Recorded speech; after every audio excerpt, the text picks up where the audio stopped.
Welcome to another edition of Moorish World TV. I'm your host, Brother Elamin Bay, and we are back in the building. We got we got something for you tonight. Make sure that you hit that live share button. I mean, smash that demonstration. Smash that like button. Who in the building? I see Azim Shabazz is in the building early tonight.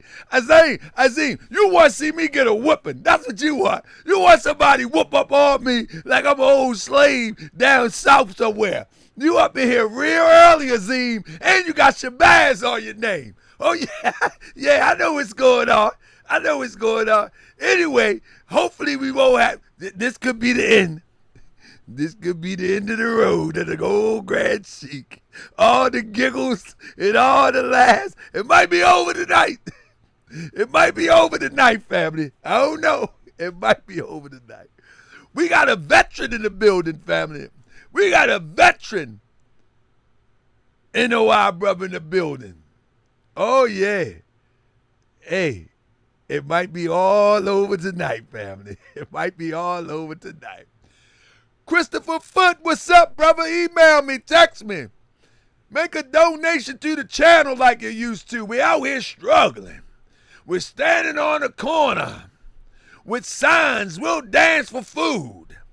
Moorish World TV is in the po house. So we doing it for views now. Nah, I'm just playing. We've been doing this for views. We need people to view so we can get them the information. Governor Chris, man, what's going on with you? How you been? Anyway, yeah, while I wait for y'all to come on up in here, George Allen in the building. George Allen, you show up too because you think somebody gonna whoop the Grand Sheik. That what you don't show up because you my friend. You show up because now you my friend, but you want to see you that type of friend like, man, he just need to get whooped one time. He just need to get whooped one time. That type of friend you are. Anybody ever had that type of friend? You know what I mean? You know he your friend, he rock with you, but he can't wait till you get that shiner, get that swollen eye, you know what I'm saying? So they can clown you. You know what I'm saying? Look at your eye. Look at your eye. That's George Allen. He wasn't that type of friend. Yo, look at his lip, yo. Yo, he got 5 lips. You know what I mean? Yeah, that's what you waiting for. Tonight might be the night. Why y'all waiting?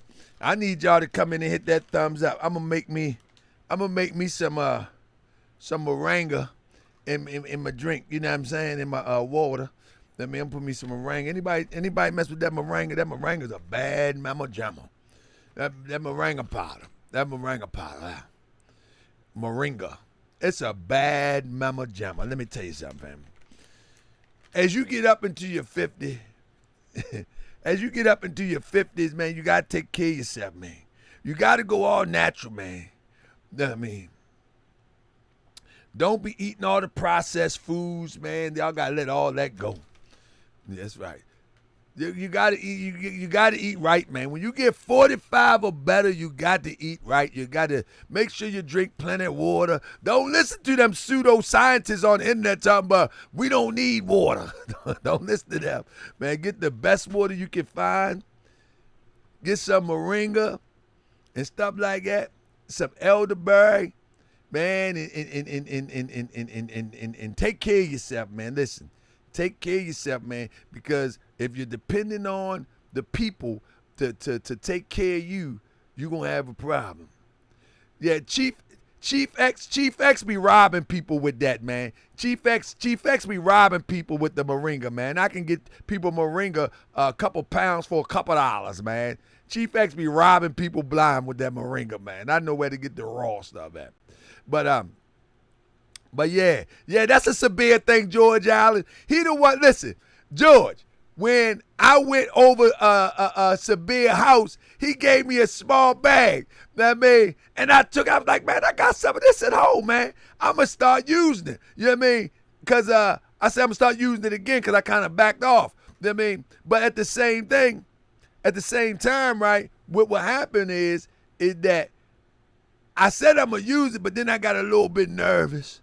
Because, you know what I mean, Sabir Bay might send the little planes and the mother plane people at me. So I said, man, maybe I shouldn't use what he use when it comes to health food. You know what I'm saying? Because he be seeing all type of lights and stuff like that. Anyway, welcome to another edition of Moorish World TV. We are here with Mr. Ali. And tonight he's going to be defending the Nation of Islam. Now listen, this is my brother. I've spoke to the brother quite a few times. He reached out to me when I started this series, and he's been keeping up on things, and tonight he wants to see if he can righten some of the wrongs that I may have demonstrated, or, you know, give some clarity to some of the things that I put forth and some of the guests have put forth. So without no further ado, family, tonight, defending NOI. Defending NOI. This is going down tonight, family. Make sure everybody hit that thumbs up. Let's see. I don't know how this is going to go. Anybody that ever been on Moorish World TV for this type of show, an interview show, and it could go anyway, I don't prepare for this stuff. I do not prepare for this stuff. I don't. I just be like, if you can be respectful, if you can be brotherly, if you can take criticism, then it's fine with me. You know what I mean? It's fine with me, but if you cannot take criticism, I can take criticism as long as you don't curse me out and cuss out the people that I respect. I won't cuss out the people that you respect. Ask anything raw, and I'm good with that. And me and this brother have talked before this show, but we haven't talked on the level of him defending the NOI. So I'm going to bring him on the screen, family, and we about to see what we got. I mean, we about to see what we got. Man, George Allen know everybody. That's my Detroit brother. George Allen, how you know? Everybody I bring on the show, George Allen know. George Allen, come on, man. Everybody, what you are, the national FOI chief or something, man? They gave you a new title, George? George Muhammad. The national FOI chief. Everybody on the show. Oh, man, he got the best bean pies. Oh, man, such and such is off a little bit. Oh, man, that brother from Detroit. Oh, man, I knew this was coming. Come on, George, man. Call me up when you see the flyer next time, man. Let me know if I'm in danger. Hold up, before I bring my brother on. George, am I in danger tonight? This could be the last show about NOI. George, am I in trouble? George, I'm looking at the comment section. I need to know, am I in trouble? Am I in trouble, George? I'm waiting for your comment. I'm going to add my elderberry. I'm going to add my elderberry to my moringa, and I'm going to wait for George's comment before I bring him on. In fact, I'm going to open this camera up while we waiting on George. I might be in trouble, family. George took too long to type. I might be in trouble, family. So, family, if this is the last show, y'all need to give me another victim because people think I'm victimizing. People think I'm victimizing NOI. But we got Brother Ali on here tonight. He about to right the wrong. He about to avenge. I'm not beefing with NOI. They're my peoples, man. I love NOI. Look at that smile. He on the screen. Welcome to another edition of Moorish World TV. Brother Elamin. Elamin, that's what it is. Elamin Muhammad Ali. What up, brother? How you doing? Listen, you might be a little bit cracky coming through, so if you do, you might have to repeat yourself because it looked like it's a little bit drag over there. But how you doing, big brother? You all right so far? I'll let you know. You all right so far? So, brother, let's get to it. Let's get to it. Where you from, brother? Where you from? So now, you know, I always say that Detroit reminds me of Baltimore because y'all raw, y'all got style, and you just tell it like it is. You don't put too much. Y'all don't put too much cut on it, man. Y'all straight fentanyl, man. Y'all don't put no cut on it, man. So you from Detroit. Now, how long have you been? When did you join the Nation of Islam? Somebody said it can't hear you. Hold up. That's me. That's on me. My bad. My bad. Here we go. So you're from Detroit. One of the rawest. Detroit is the Midwest, right? Yeah. Yes, sir. One of the most rawest city and one of the most populated city of our people in the United States. I mean, we got Baltimore, Detroit, Philadelphia,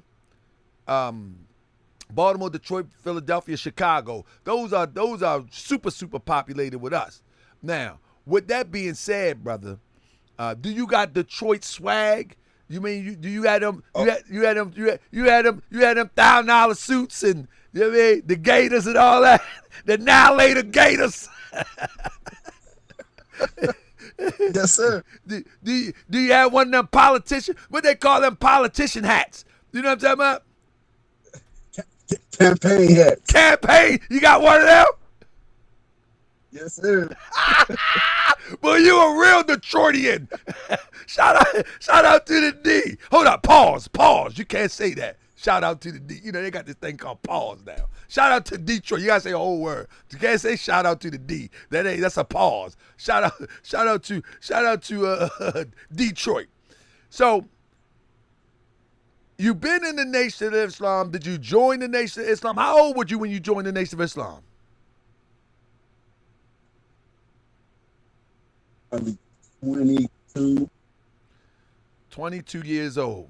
Speak up a little bit because somebody said they can't hear you. 22 years old when you joined the Nation of Islam. Did you join? Yes, sir. Oh, yeah. Okay. So what made you join the Nation of Islam? What inspired you to join the Nation of Islam? Family, keep on. Give me some feedback. Let me know that y'all can hear. I had already did some time in jail. So when I came home from jail, I got right back in the street. And then I caught a drug case, and I was looking for God, because I didn't want to go back to prison. It was like, I coming from prison, it was a short time, and studying, coming from Christianity, and and when I did that time with that Jesus, it wasn't powerful enough. So when I caught that case, I was looking for God, and my auntie pointed me towards Islam. Pointed me towards the Nation of Islam. So I went to the Nation of Islam here in Detroit. And, so when you joined the Nation of Islam, did you dive all the way in? Some of us, we like to go one foot in. No. When I first heard it, Minister Rasul, Dawood was the assistant minister, but Rasul was Elijah Muhammad's son. He had made a statement. He said, try it out. You know what I'm saying? Try it out for 90 days. Think of some things that you want and then apply yourself. Make some steps, do some prayer, X, Y, and Z, like that. And that's why I took the initiative to, well, my main thing was, I got a case. You know what I'm saying? So I got the hardest trial in the world for you to prove to me. You know what I'm saying? But on a little level, it was more like applying myself. I come off of a high horse, from the streets to having to sell a final call, getting on the corner. I fought that ego early, but the main thing was about that case. Right. And so once you joined, when did you go and take a deep dive and say, okay, this it, I'm going all the way in? Because, when I mean 1 foot in and 1 foot out, most people, some people, I got you. Not some people, but you know what I mean? Because if you was in the streets getting some money, you know what I mean? That's a big transition to getting some money, especially Detroit type money during the Reaganomic era. You know what I'm saying? You getting some money, and then all of a sudden you got a bean pie and a paper in your hand. That's, you know what I mean? You might want to still sling a little bit on the left hand, and with the right hand with the bean pie and the paper. Well, you know what I mean? This is reality how it works. Did you go all the way in, or did you stop everything? When I two things. I got you, and you're right too. You're exactly right, and I like how you pulled that out of there, because you know what I'm saying. That is the limit when you first. It ain't no diving in, coming off of no caviar and TV dinner. You gonna try to get back to that caviar. I got you. Yeah. It was when I got married to an MGT. Okay. It was when I got married to an MGT. I said, I'm had to put it down. And then I locked in, man. I locked in. And so that I did that that was say from 2000. 1 foot in, 1 foot out from 90 to 99. That's right. I got you. I'm with you. I got you. Yeah. And 2000, 10 toes in. 10 toes in. Did you elevate yourself up through the ranks? How far did you go up through the ranks? You know, for those that don't know, when I speak of up through the ranks, in the Nation of Islam, and as with every organization, you have lay members, whereas though people just go to work, go home, make a contribution to the temple or the mosque, you know, do the best that they can. Some become FOIs, student ministers. Some continue just maintain membership and being a support. You know, how far did you travel throughout the ranks at your highest height in when you was active? I went to squad leader, and then I went to inspector. That was my last position, inspector. How big is the inspector position? Because that's something new to us. Inspector is in the nation, in the city. It would be minister, captain, secretary. So is it a local position? Officer. Huh? It's a local position? Yeah, you're the inspector for your position. You can be a nationwide, you know, everything local, then you got national. Okay. So you might have this like that. So I was local. I wasn't, you know, local. What was so you was definitely official FOI. Yes, sir. Yes, sir. Yes, sir. So you definitely qualified to have a conversation with the Grand Sheik tonight, because if you've been watching the show, Big Brother Ali, the first thing that they say is, "Oh man, you bring people they unqualified." So you definitely qualified to have this conversation, right? I'm gonna even go a step further. When it started, you had Brother Warren. That was the top fisherman in the Nation of Islam, and qualified. He was overqualified, and he dropped the ball. Yeah, and you just Earl. I mean, he dropped a man named Bud Crawford. You know what I'm saying? He literally dropped the ball, man. You know what I mean? He literally dropped the ball. Like, I looked at him staring at if you remember, I looked at him because he kept saying about the fisherman thing and his accolades before we got on the show. He loved to talk about himself. And so he talked about himself. And then when we started dialoguing and I started hitting him with a little light stuff, he just looked at the screen. I said, goodness gracious, this is the big fisherman. Goodness gracious. Yeah, but shout out to Warren X. I think he just stepped in some poop and did not know it at the time.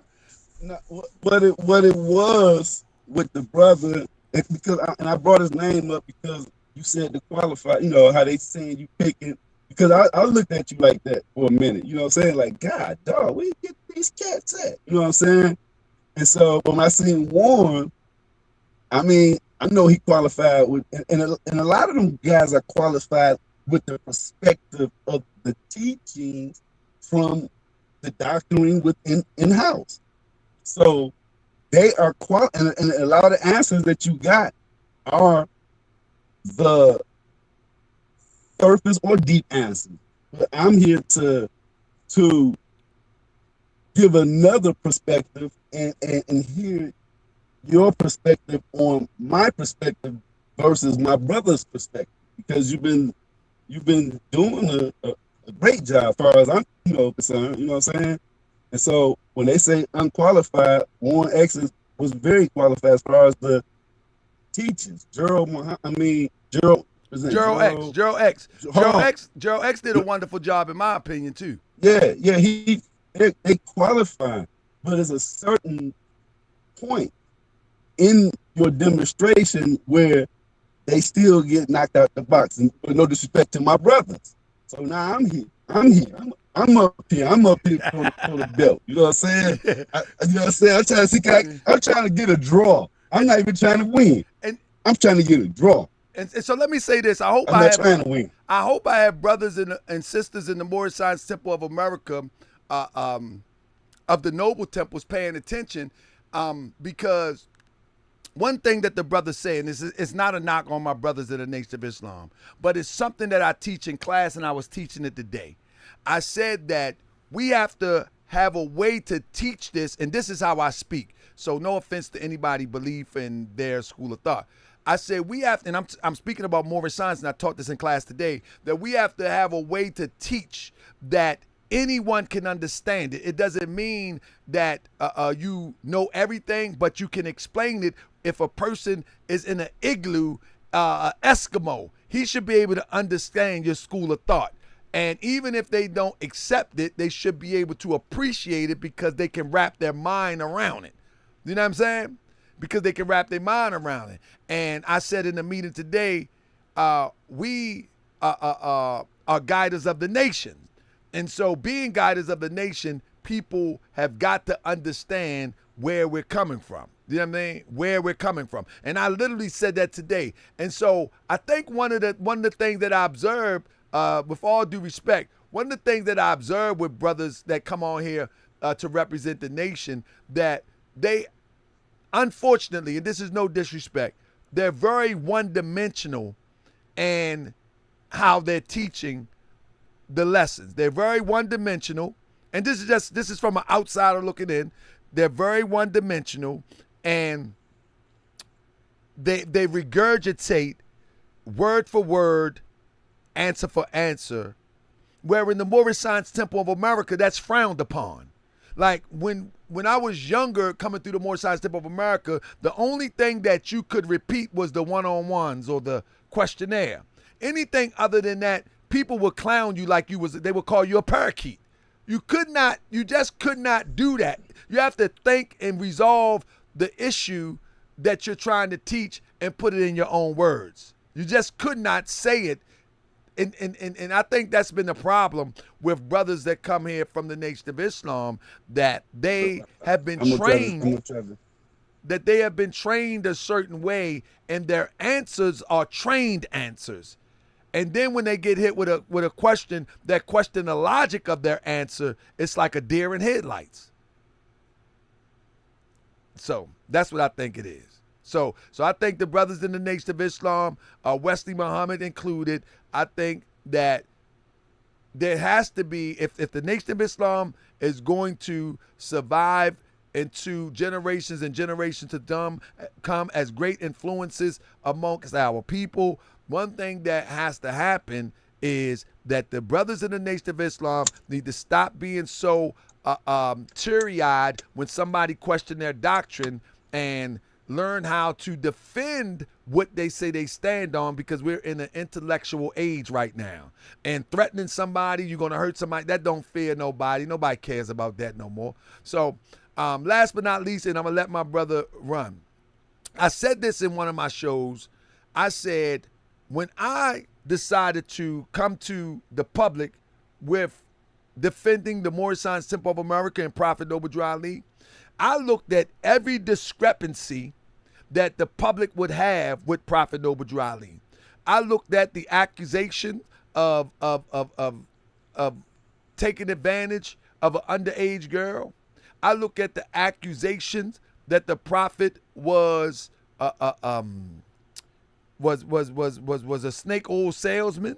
I look at the accusations that he's a false prophet. I looked at every accusation that the public could allege against Prophet Noble Ali, and I asked myself, how can I defend the truth in relation to that? And I think that's what the Nation of Islam have to do. The Nation of Islam have to stop running from it. They need to look at, okay, if Elijah Muhammad had all these babies, they need to learn how to speak about that, because it's not going away. You know what I mean? If Elijah Muhammad says, I did it last night, that Prophet Muhammad is a white man, you need an answer to that, because that's going to always come up. You know what I mean? If Master Farad is a European or look like a European, you need a logical answer to that. You can't just say, well, he was mixing so he can slip in. Like that may be the answer that you was given, but that answer is not going to work in this day and time. You have to unfold your answer. So with that being said, brother, it's me and your time right now. I don't know if I'm going to survive this, brother. What on the show did I say that maybe needs some clarification or something that you would like to speak on?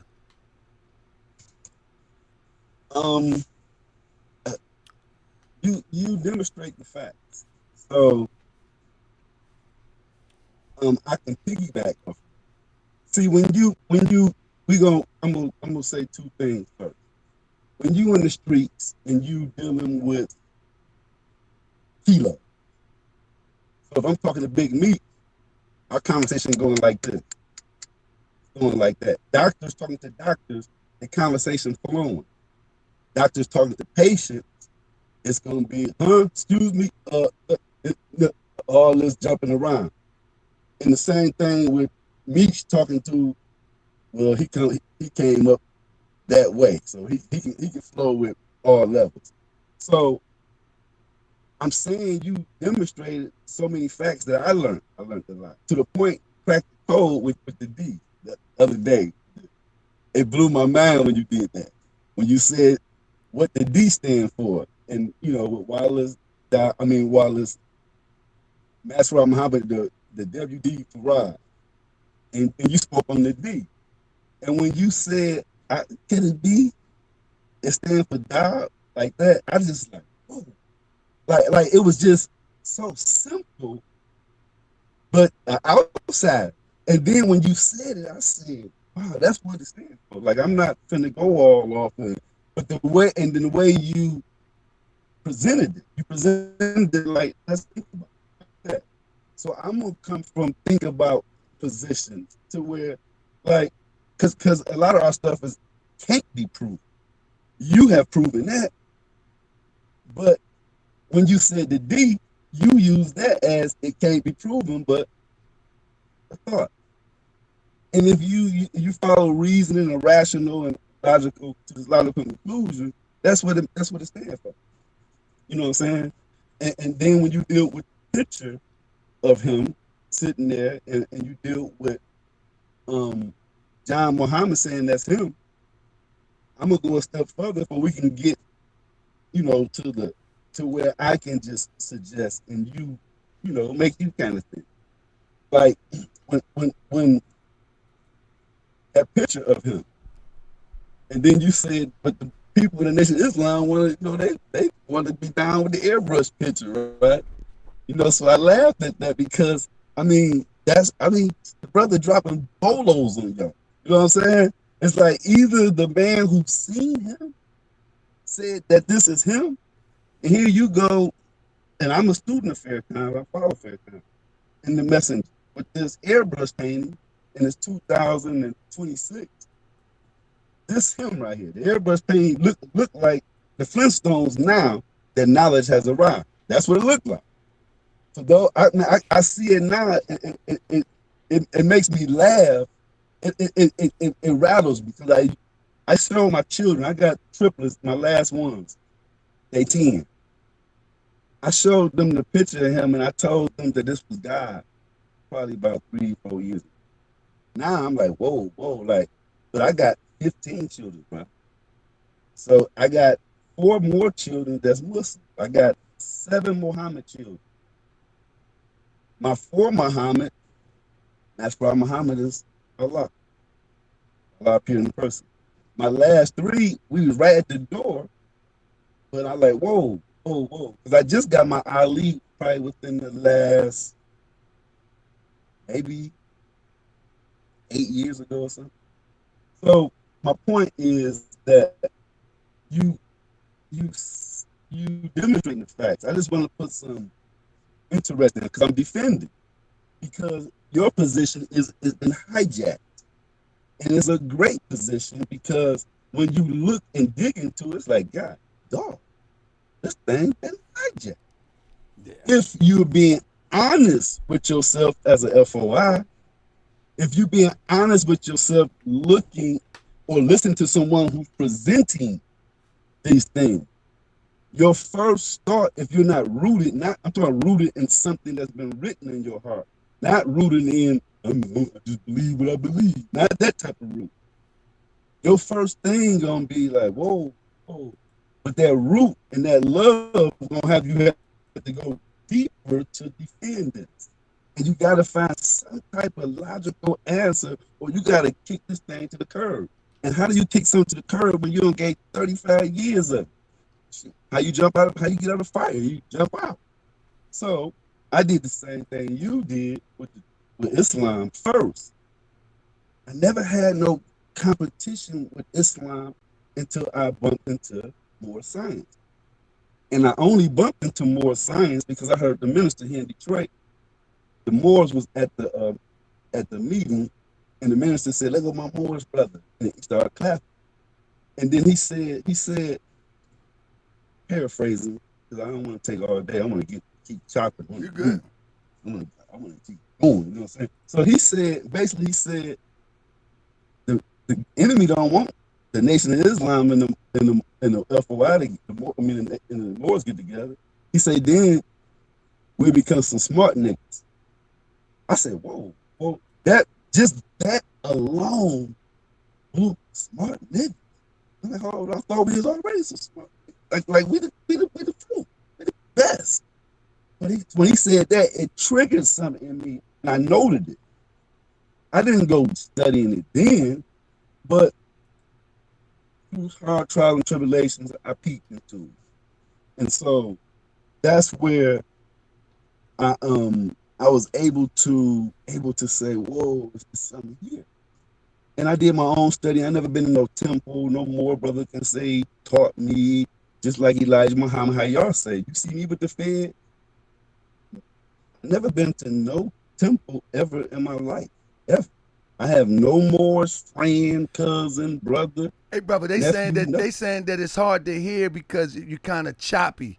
Do you have on your Wi-Fi, or is it your mic? Do you have a Bluetooth mic?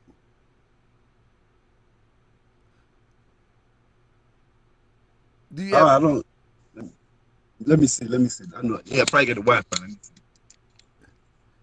Yeah, they say that it's kind of choppy, but man, this is good information, man. Y'all need to hear this. Y'all definitely need to hear this. This is pardon me. This is decades of information. Yeah, Murray Hayes. We gonna get to some of the questions. Let me tell you something. Brother Elamin is eager to get busy with this. I think that might be it. Did you stop your Wi-Fi? Yes, sir. All right, I think it was Bluetooth. Yeah, it's still kind of choppy. They say, is the Wi-Fi chopped and screwed? Then somebody said, I ain't got no Wi-Fi. It's his mic. I'm on my data. Okay. Do you have any headphones you listen to?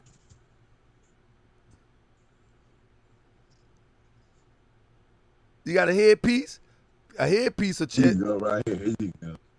Yeah, if you got a headpiece, that'll make it work better. That's gonna be better. That's better right there. All right, what is that right there? What you do? That's better.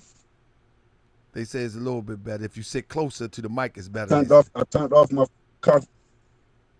Huh? Yeah. No, yes, sir. All right. Go ahead. Let's see what you got. Is it still breaking up? Yeah, it's a little choppy. It's still breaking up? It's a little choppy, bro. How we doing? Where you drop off? on the line. They don't want me to talk. Yeah, where you drop off at? Oh man. Well, you had asked me what did I. The question was, what did I disagree with you on? Yeah. And I had said a few things that. Yeah, I said a few things that you said that I didn't disagree. You know what I'm saying? John Muhammad. Good. Hold on one second. It went out, came back. All right, say it again. Yes, sir. I was speaking about John Muhammad. Okay, go ahead. Okay, okay. Well, the question was because you asked me what is it that I disagree with, something that you demonstrate on the show, and I said I don't have no disagreement. You know what I'm saying, you demonstrated the facts very well. I just want to I want to interpret things that the messenger, like the smeller, for example, smell. Right. That's everything. Smell. Now, brothers take that and they act like it's like he called him a smeller. You know what I'm Yeah. saying? Like putting all this extra on it. I don't put that on it because from my understanding, the messenger loved the prophet. Right. That's from my understanding. Any FOI that debate or talk bad about Prophet Noble Ali, he don't understand nothing that the messenger and Messenger Muhammad, came put down. So from that point, but for me, the smeller to me was strictly of Islam, because Noble Ali brought two swords, man. Come on, man. He brought two. But to your point, let me get it. To your point, when you hear the term smeller, that's not a term of endearment. Now listen, in the Moorish Science Temple of America, we have a science that's really basic in nature. And that science goes, there are two things in all the world.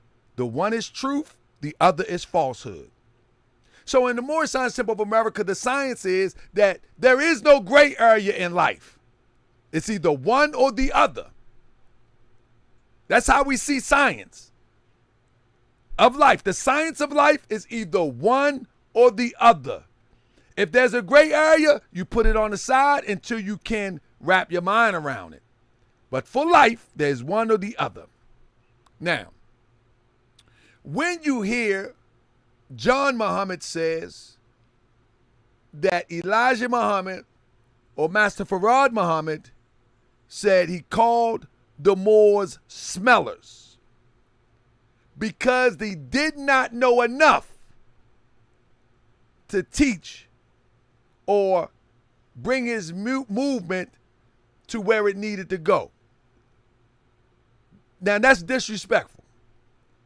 The reason why that is disrespectful is because if anybody have studied the Holy Quran of the Moorish Science Temple of America, the chapter that is written by Prophet Noble Ali, chapter 48, it is called The End of Time and Fulfilling of the Prophecies. And that chapter wraps up his prophecy. Or if we want to take it out of religious context, it concludes his mission. It concludes his mission. When you look at what happened at the 1928 October the 15th convention, that concluded his mission. He said, on this day, I make you a nation. He had set aside the Supreme Grand Council, the council that helped to run us from an organization into a government. He explains, he releases the Holy Quran of the Moorish Science Temple of America. The Quran of the Moorish Science Temple of America was only available to officers and adepts at that time. He releases the Holy Quran at that convention. He lays everything out on the table. He lays the whole framework how to go from organization to nation. It concluded, right? It concluded. So when he say he hasn't done enough, he didn't have enough. Now, someone looking in say, man, that's what happened. That's why the Moorish Science Temple of America fell apart. He didn't know enough. But when it comes to those who have studied the Moorish Science Temple of America, or those who had lived a life and became an officer within the Moorish Science Temple of America, somebody say, I'm breaking up now too. Let me try this one more time. They don't want this misinformation out. Hold tight, family. Hold tight. It's going to act up for a second. Hold up. All right. So when he says that they are smellers and they don't know enough, that's a disrespect. It would be like you being a truck driver and I say, we're going to go and recruit some truck drivers. But go down there to them amateurs. Go down there to them amateurs and bring them over to us. That's what a smeller is. You don't know enough. John Muhammad explains that. What he said he's a smeller of Islam. Now, when you said from, what did you say, from 48 or something? I don't know. Chapter 48. Let me show you what John Muhammad. I want to see if you can hear what John Muhammad said. I know it verbatimly. The whole everything he said in it. There you go. That means freedom, justice, equality, Hold up. Islam. With it, like it should be, because of the name that he named his organization. Hold up. Enough knowledge in Islam to keep, God said he was a smeller. Islam. Right? He didn't have enough knowledge in Islam to keep going with it. There it is. He's Islam.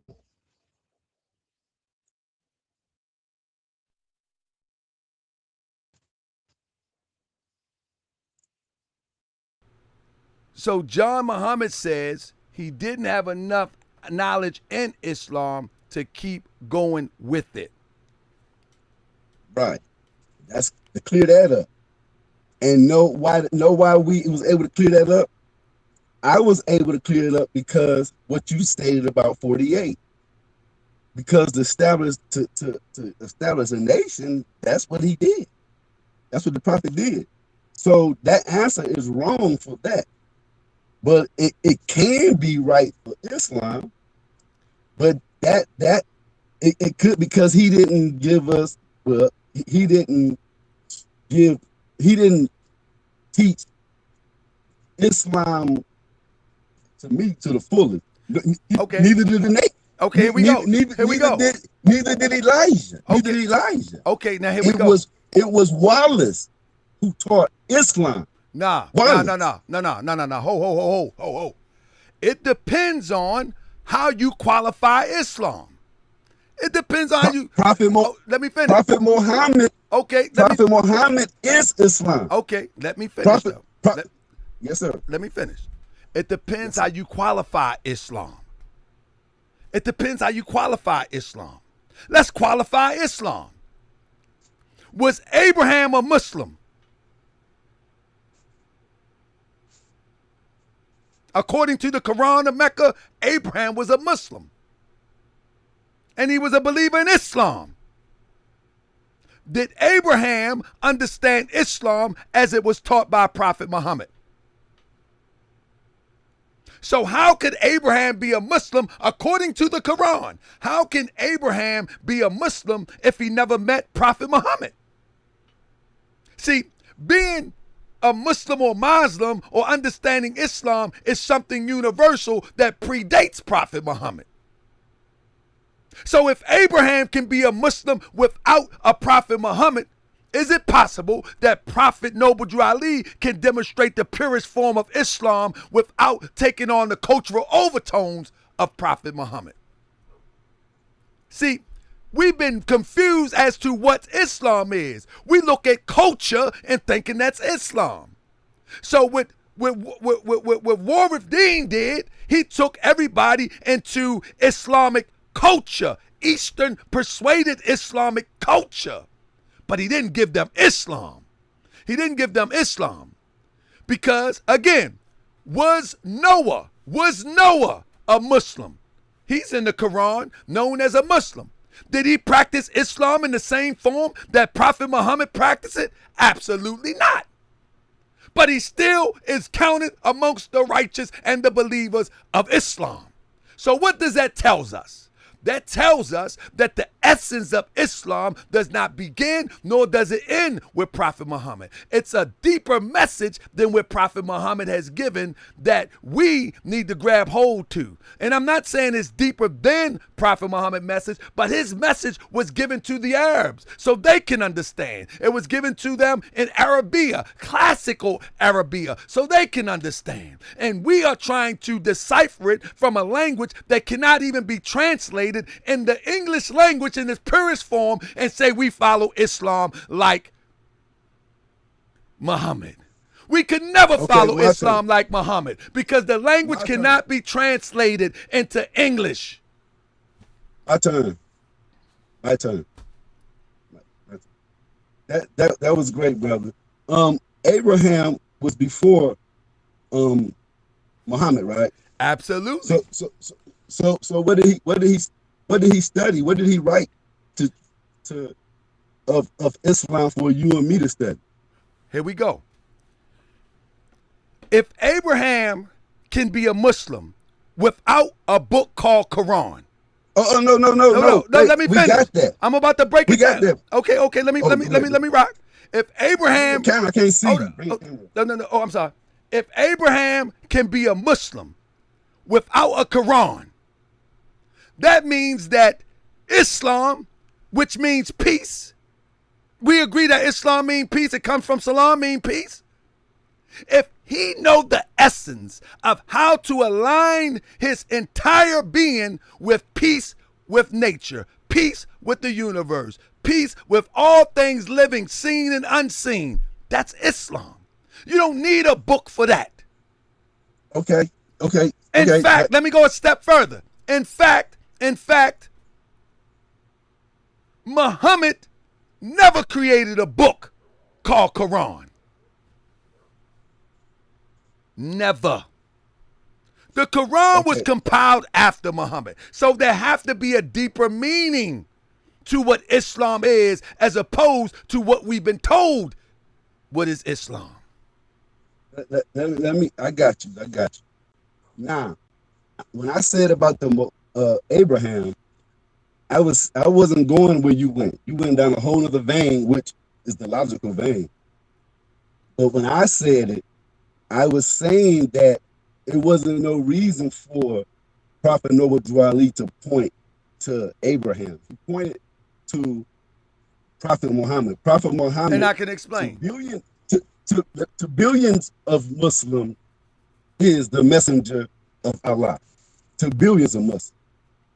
So no matter what you and me, whatever we feel, that's where all Muslims point to in our era in time. Okay. So in our era in time, Prophet Noble Ali came with the civics. He gave us some Islam, and Master Muhammad said he's a smeller of Islam, and that's how I took it from there. Now, if that is wrong, no, I want to touch on that again. Your position, I want to touch on that right. again. I want to touch on that again. No. You just ran with it. No. We're gonna go to something else. No. Hold up. I want to hit this one more piece. Yes, sir. When Prophet Noble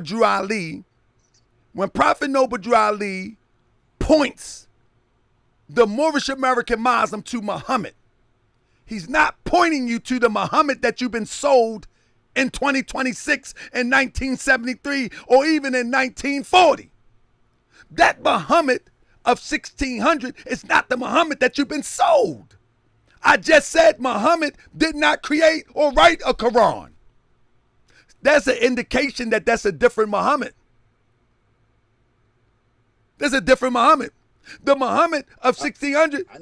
I never heard that. Did you not? Because you're dealing with a Moorish scientist tonight, brother. Yes, sir. I never heard. But you can research. I never heard that Prophet Muhammad is not the author of the Holy Quran. I didn't say he's not the author of the Holy Quran, but in the sense that he never wrote a book called the Holy Quran. Is he the author of the Holy Quran? He's the author of the Holy Quran. By the way, let me finish. Hold up. Let me break it down to you so you can understand. Yes, he's the author of the Holy Quran in the sense that when the messages was sent down through him, per se, as it is told, somebody wrote it down. But in his lifetime, there was not a book called Holy Quran. It did not exist. Okay, okay, but so what I'm saying is, listen, let me finish. Once he transitioned past form, then all the people begin to create, grab pieces and bits, skins, sheets of paper, sheets of wood, putting together, and they compiled what is known as the Quran. So the point that I'm making is the Quran that we see today, the Muhammad that we are sold today, they're not matching up, because the Quran that we see today, there was no physical Quran in Muhammad's hand. So we have to relearn who Muhammad is. Who is Muhammad? Because right now you about to go off in space on me, because he didn't write the Quran. Prophet Muhammad is the author of the Quran. I agree with you saying he didn't write it X, Y, and Z, how it was compiled from his life. Yeah. In the Hadith from his life. Right. And I'm saying that all Muslims point to Prophet Noble to the Holy Quran. No, most Muslims point to the Hadith. Well, the Hadith is I don't point to the Hadith. Okay, well, I go with whatever confirms when it confirms one another. When it confirms one another, well, the next time somebody, when you ever go with he say, she say, brother, then that's your prerogative. But I would advise you, hold up, from 1600 years ago, somebody said that he said this and he said that. Brother, leave that alone. You are wise enough to read the Quran for yourself. No, you talking about the Hadith. I'm saying only time I deal with the Hadith is when it confirms things from the Holy Quran. You should never deal with the Hadith. You should never deal with the Hadith, because it's too much trickery in religion. The Quran is supposed to be the revealed word of God. If the Quran is the revealed word of God, you should stick straight to the Quran and figure out and solve the equation with the Quran. I mean, either or, whatever point it is, either or, whatever point it is. But the point that the reason why I say that is because people can make up things, and when you believe one, they say, okay, this hadith is solid. Then the same person that made this solid hadith, they can put a remix in the next one, because you confirm this one being solid. You begin to think they all solid. No, they be manipulative. You confirm it through the Quran. Are you wise enough just to read the Quran? Is the Quran the revealed word of God, or is the hadith? The Quran. The Quran. So why do I need something? I don't need anything else then. No, you don't. So this is where we go wrong. Because if you want to paint a picture of Prophet Muhammad, you need the revealed word of God and not a he say, she say document. You don't need a he say, she say document. Well, you just brought the Hadith yourself. No. The reason why I say that, and now you're speaking on it as if I'm speaking. No, I just added to that. Listen, what I'm trying to tell you. What I'm trying to say to you is that if you read the Quran of Mecca as an independent document, you will have a different picture of Prophet Muhammad. Outside influences give you another picture of Prophet Muhammad. But if you read the Quran exclusively for itself, and this is the Prophet Noble Drew Ali's direction, pointing us to the universal science of Muhammad, not the customary practices of a Muslim. I didn't say nothing about no practice, brother. No, listen, that's what I'm trying to tell you. So you say he pointed us to Muhammad. Let me say this to you, brother.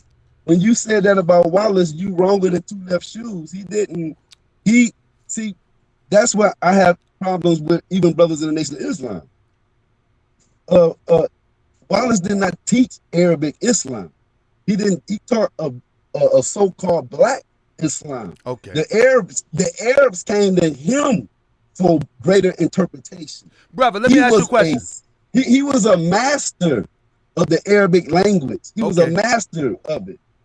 Was everybody that followed Wallace a master of the Arabic language? I don't know that. I'm just speaking from. Let me explain then. Let me explain. Let me give you my point. Although Wallace may be a master of the Arabic language, the redemption of the Quran is in the language. And each individual would have to understand classical Arabic, or they would have to take somebody's word for it.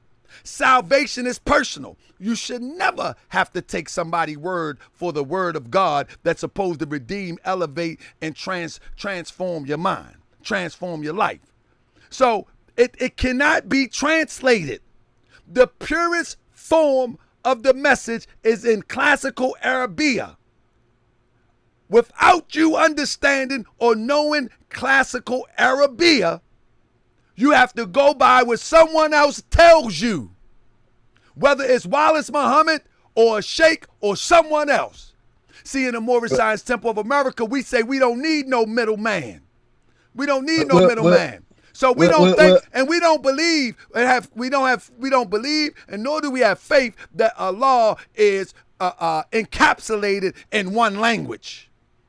Okay, well, let me close that point because we went down another rabbit hole. I brought this. Let me just close mine. I brought the smeller up because of, he said, of Islam, and I figured from my perspective, my study, Prophet Noble Ali didn't teach a whole version of Islam, and neither did Elijah Muhammad.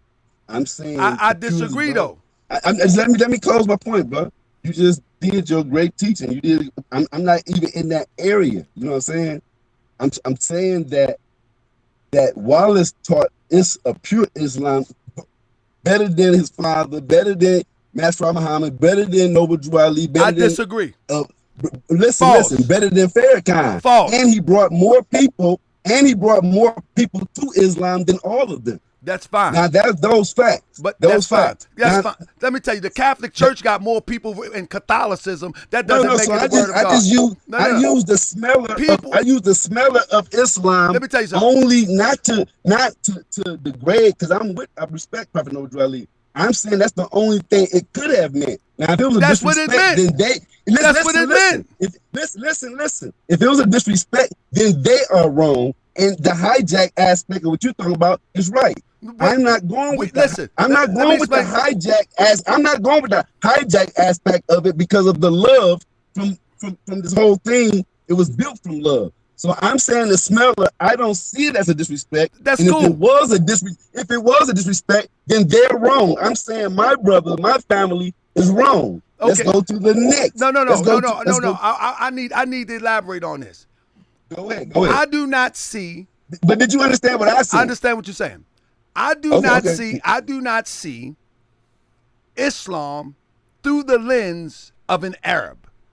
And if you see Islam through the lens, no, because you said Wallace taught it better than everybody. Oh, he taught it better. Let me finish. He's not an Arab. He's not an Arab. But he's teaching it through the lens of an Arab. Where did you get that from? You just made that up. No, where do I get that from? You just say he was a master of the Arab language.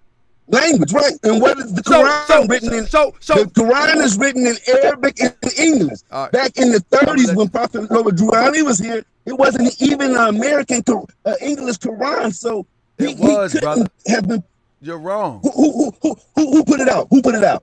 A guy named Sales had a Quran out in the 1800s, brother. At 1800s, no, it wasn't. The first American Quran came through the Ahmadiyya movement. All right, brother. Stop right there. English version. I'm gonna show you real quick. I'm gonna show you with this. All right, America, hold up. I'm gonna put it on the screen for you. Yes, sir. Brother, what I'm saying is, and I say it again. Put on the screen. No. Yes, sir. George Sale's Quran. Anybody want to look at year made? George Sale. Anybody want to look at it? George Sale's Quran. In America. 1743, brother. In America. Brother, I'm about to put it on the screen. That. 1743, brother. George Sale Quran. 1730. Brother, I'm about to put it on the screen for you. Can't see it on the screen. I can't see it. You're going to have to take my word for it. George, I'm saying. I got you. George Sale's Quran goes back to 1734. English transversion in America. I'm about to put it on the screen so that people can see it. Yes, brother. You're And totally tell me wrong. what it's. You're totally Tell me wrong. what it say. What you mean? I'm about to put it on the screen. Give me 1 second. My I point can't is, see. the same way that Abraham, I'm gonna get back to my original point. The same way that Abraham does not. Abraham ain't got nothing to do with Yes, the it do. English Can I transversion finish? Can I of finish, Wallace. brother? You can't cut me off. Listen, the point that I'm making is, just like Abraham didn't study Islam in the way that Muhammad studied it, that doesn't make Abraham's study of Islam even less than the Muhammad version of Islam, because he was considered a Muslim just the same. Now, here you go. I'm putting it on the screen. It's called Quran, commonly called Al-Quran of Muhammad. Translated into English immediately from original Arabic and explanatory notes. George Sales, 1734, brother. So when you said there was no Quran before 1930. No, say about the America. Say it was in America. It was in America, brother. No, it wasn't in America. This conversation, brother, you're gonna have to. But we can leave that alone, brother. You're gonna have to. Saying that, yes, I'm telling you, you're gonna have to. Let me ask you a question. So you saying Prophet Noble Ali studied that one, the 1700 Quran? Yes, brother. You pointing to that one? Yes, that's how I know it exists. Okay. But I'm not going. Listen, listen. That's how I know it exists. Somebody say English isn't spelled correctly. No, the way that they spell things, even the S's was written different back then. That's a S. That's not an F. That's how they did an F back then. See, this is people that are unstudied. Let me show people. I'm going to blow it up. If you go to an old newspaper, this is how a S looked back in the 1700s.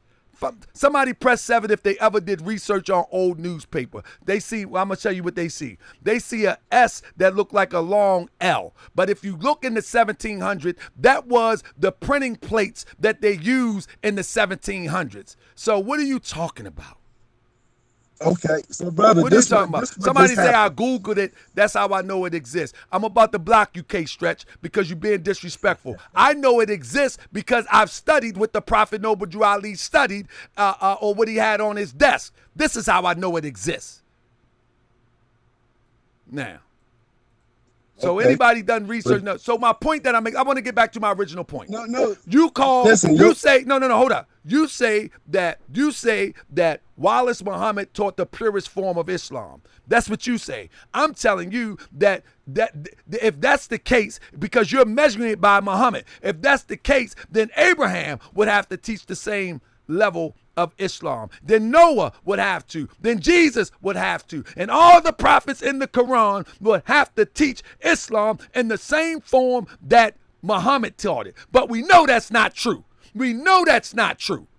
So just because Prophet Noble Ali does not teach it, just like the Eastern persuasion people teach it, doesn't make it less than Islam. Because if it makes it less than Islam, that means Jesus is less than Islam. That means that Abraham is less than Islam. That means that Noah, that Isaac, that everybody in the Quran before Muhammad is less than Islam.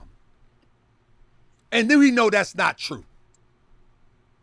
You're using one snapshot of Islam and thinking that's the whole Islam. But you're forgetting the people that predate Muhammad that demonstrated Islam.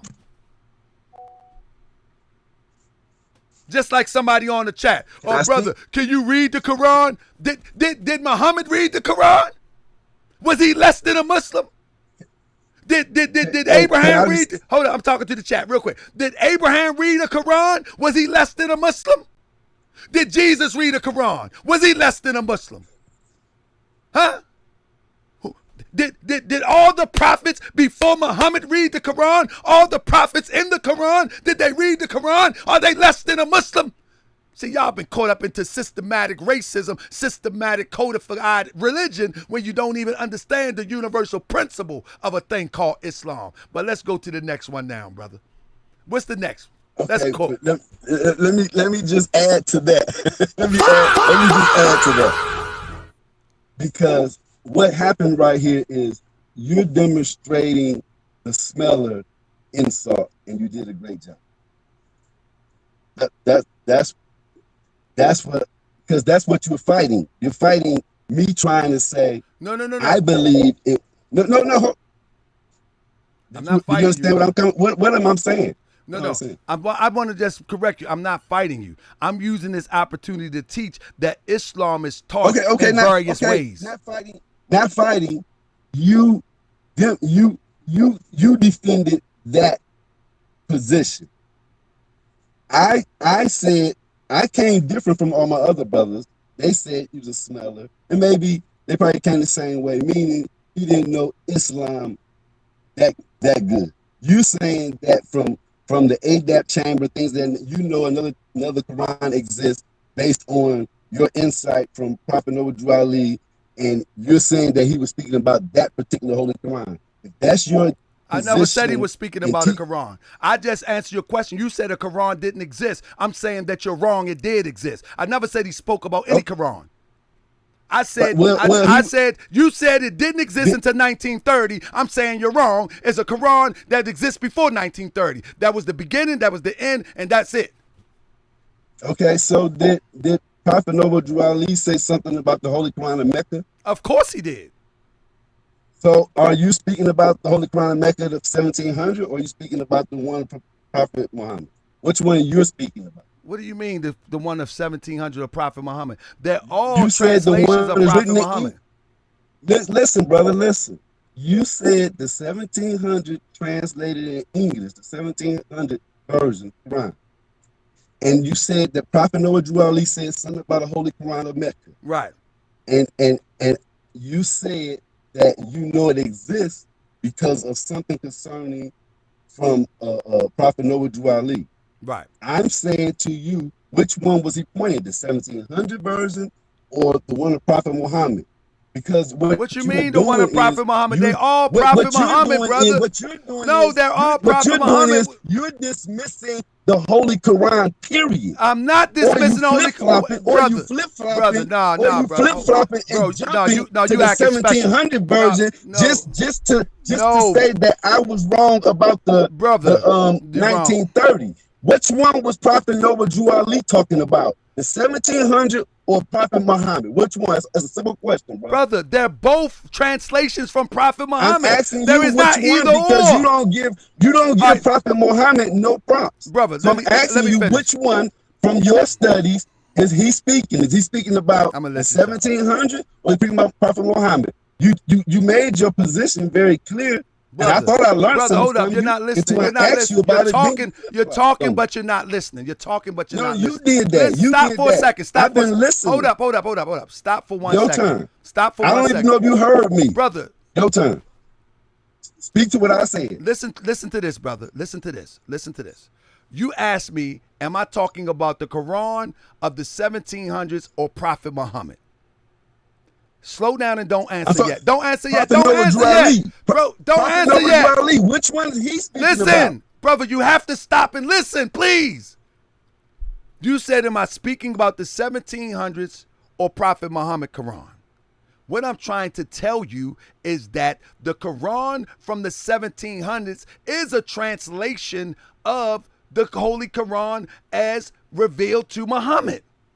This is the Quran that Prophet Noble Drew Ali had on his desk. So when you say the 1700s Quran or the Prophet Muhammad Quran, that's an oxymoronic question because the 1700 Quran was translated by a guy named George Sales. And it's a translation from the Arabic, and this is the Quran that is sitting on Prophet Noble Drew Ali's desk. So it's from Prophet Muhammad then. Right? I told you that. You're not listening. Okay. Yes, okay. So Prophet Muhammad is who Prophet Noble Ali was pointing at. Absolutely.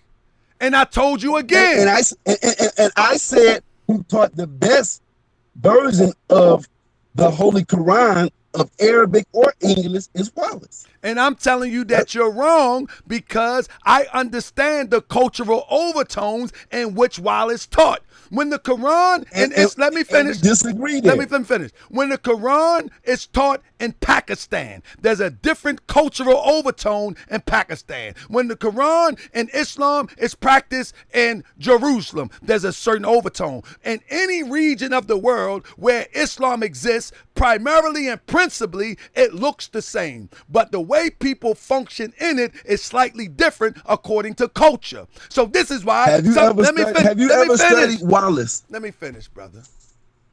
Let me finish.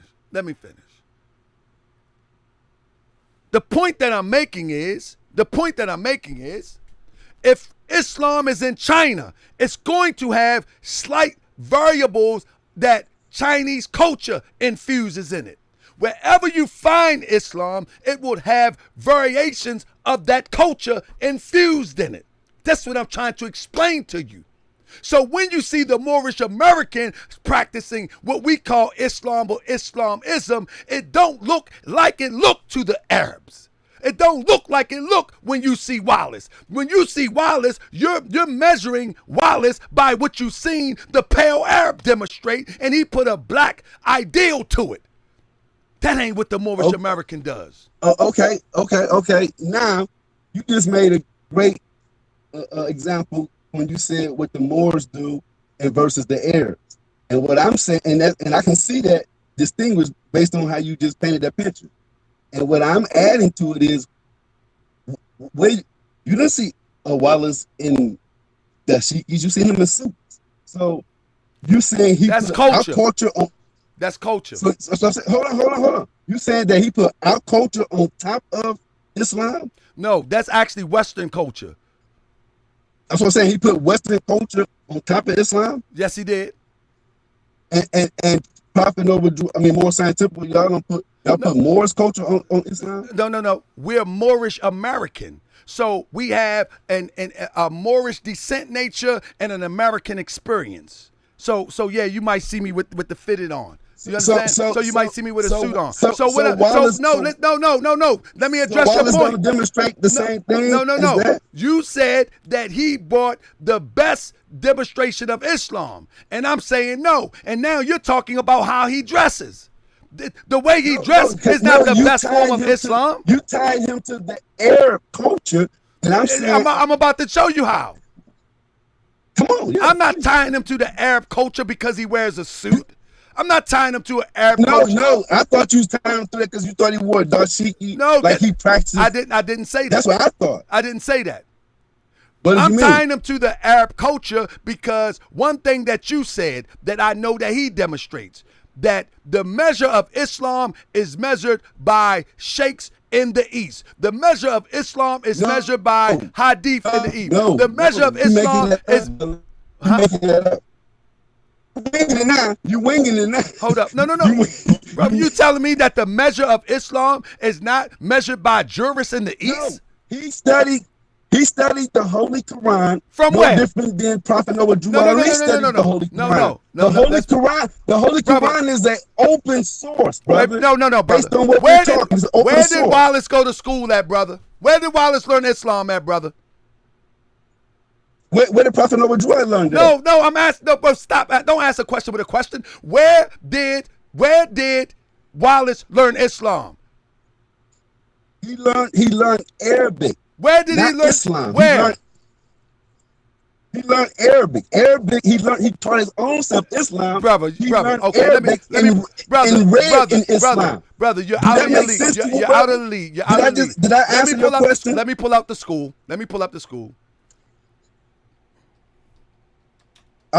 So you're saying this? I'm saying that no different than anybody learning a language and you're studying the language and you're bringing it to its clearest form. Here you go. No, you're out of your league. You're out of your league. You're out of your league, brother. I'm gonna pull up the school for you.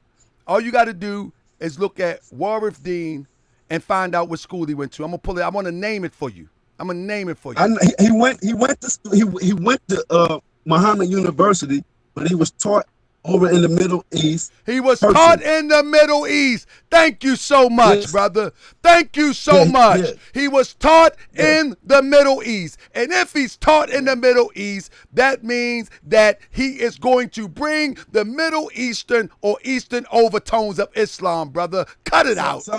Cut it out. Where was Noble Drew Ali taught? Where was Noble Drew Ali taught? What you mean where he was taught? He was taught just like you just said. He had the pure source in his hand. Where was he taught? He had the source in his hand. He didn't have to. He didn't. He self-taught? Where? Yep. He was self-taught in the same way. Smeller of Islam. Smeller of Islam. Let me finish. Smeller of Islam. Can I finish? Smeller of Islam. Where, No let me finish. Okay. Okay, stop. No. Okay. You just proved the point. All right, listen. Where was Muhammad taught? Muhammad taught from himself. So he's a smeller Jibril. too. So Muhammad is a smeller too. You said Muhammad was taught from himself. No, so I'm now, saying based on what Master Muhammad said. Hold up, stop. Based on what, he's a smeller based on our interpretation of it. Hold up. Where was Muhammad taught? He was taught from himself. He was taught from himself. So Muhammad is a smeller too, huh? Is the Holy Quran from his life? Is Muhammad a smeller? Where was Abraham taught? Who taught Abraham? I'm just saying. No. And now you're just not saying nothing. Who taught Abraham? Who taught Jesus? Who taught Isaac? Who taught Jacob? Who taught Moses? Those are smellers too then, right? See, this is where you go wrong. You think that the universities... Not me.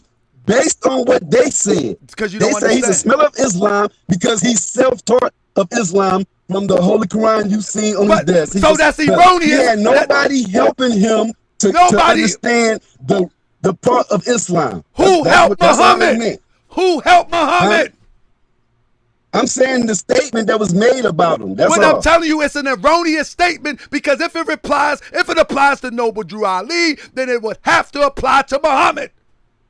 But I don't think they mean it in that context. I know you don't think so. I'm thinking you taking that. I think you're blowing that too far because of because of the hijack position. No.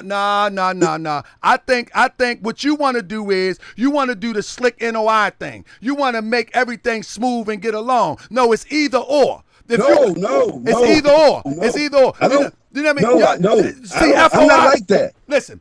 FOI is trained in communication. FOI, they love to take the passive aggressive way, but you can't take that with me because I've been trained. It's either yes or no. It's either up or down. Now they called him a smeller of Islam. That's right. Based on him reading them himself, and based on Elijah Muhammad, Muhammad coming from the East, bringing the full meaning of Islam. It had nothing to do with civics and nationality.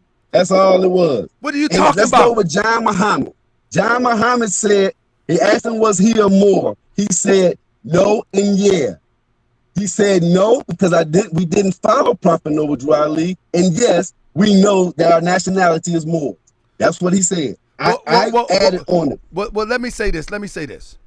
Because Prophet Noble Drew Ali taught nationality in divine creed, the divine creed relates to the essence of what Islam is, the same essence of what our people in ancient Kemet, would study, the same creed that our people in the far, far east would study. Before there was a title of something called Islam, our people in ancient Kemet, our people in the Congo, our people around the planet have studied this thing that would come to be known as Islam. But what happens with people, they get so codified religious that they put Islam into a box and they begin to adopt Arab culture and call it Islam. But I'm trying to wake people up, and it's hard to wake people up, but I'm trying to say that if anybody predated Muhammad, demonstrated something called Islam, then there has to be something greater than what Muhammad, or another interpretation other than the interpretation from Muhammad, because Abraham was considered a righteous Muslim. He never heard of Muhammad, never heard of a Quran. How do one never hear of a Quran, never hear of a Muhammad, but they still go down and history of Islam as a righteous Muslim. There has to be some other variable. And what I'm telling you is that the Moorish science brings the essence of that variable to the Moorish American here in America. But let me add to that what you're saying, just to how that, when you say that about Abraham, which is, I hear your point, and I'm gonna take that analogy and make a phone that's in your house. We don't need that, none of that. We don't need none of that for the phone me and you own now. None of it. We don't need what? It's props. We don't need nothing that made that phone work. Nothing. You do. No wires coming in my house. I don't need nothing from the cell phone that was on my house that I dialed on the wall. I don't need none of that. Yes, nothing. No, what? What? With this phone right here, what? Let me tell you what you need. The principle, let me tell you, the principle of everything is always in play. Just because you don't need the wire in the wall for your phone, you're going to need a wire to charge it up in a minute. You're going to need, yes, you will. You are going to need it. You are going to need it. Let me explain it to you. The principle just changed. You're going to need the poles to hold the cell phone towers. This is why when you get in a plane, your cell phone don't work unless they got internet access, because your flight don't have nothing to do. Let me finish. Don't have nothing to do with the phone on my wall. I'm about to break it down to you. They do. Because those cell phone towers are wired to something else. So the wire is removed from your wall, but now it's replaced. You winging it now, man. You winging it, brother. You winging it. So you telling me that the cell phone tires are not the cell phone towers are not connected to nothing? I'm saying I'm trying to break this down to you, something very simple, brother. The principle on the wall, brother, it's the principle of the wire. Don't have nothing to do with this phone. Let me tell you, it does. The principle is always have something. Perspective, brother. That's all I did. What I'm telling you is that you're wrong. And you're trying to tie that to some old. They scrapped them old poles. I don't know what they put in y'all Kool-Aid, but let me explain this to you. The principle of a thing always going to exist. So although you don't have the wire in your wall, there's a wire somewhere to make a conduit so the power of the cell phone can operate. There's a wire somewhere. It's just not in your wall right now. There's a wire to make this operate. It's a wire that connects to something so it can transmit to the tower and transmit away. Brother, let me get about Abraham. Let me get about Abraham. Hold up. Let me get to Abraham. Let me get to Abraham. So the principle of how Abraham became unfoldment into his prophethood is the same principle that we have today. You're no different than Abraham today as Abraham was yesterday. It's just we see Abraham, as you just put it, obsolete. Abraham is not obsolete. You just lost the message. You don't see Abraham as yourself. So you don't see what Abraham went through to fall into or break up or elevate into his divine self. But it's a journey for all men. You just made him obsolete.